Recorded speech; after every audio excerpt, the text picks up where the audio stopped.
Dialogin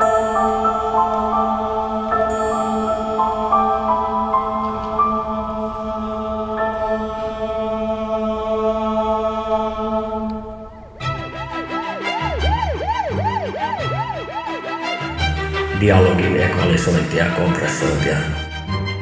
Nähdään ensi viikolla samaan aikaan.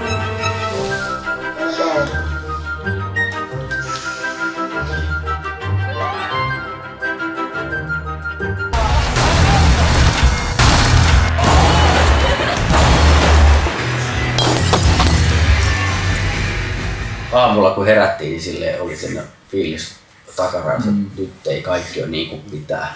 Sä et enää ole ihan yhtä onnellinen vissiin tämän jutun kanssa. Ja sama ei tunnu enää missään. Et sitten täytyy hakea niinku isommat ja isommat kiksit aina jostain.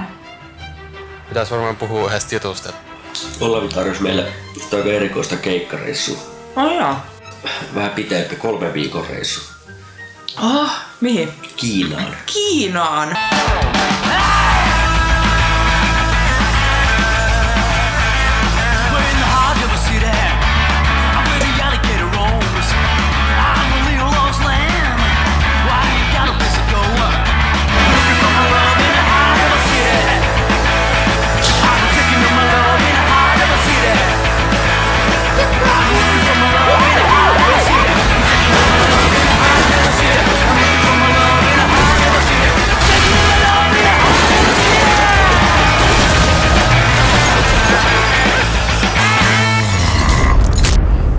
Voisin kuvitella, että siinä on aikamoinen depissit, kun se rundi loppuu ja jotkut kestää sitä ihan hyvin, mutta jotkut menee psykoosiin.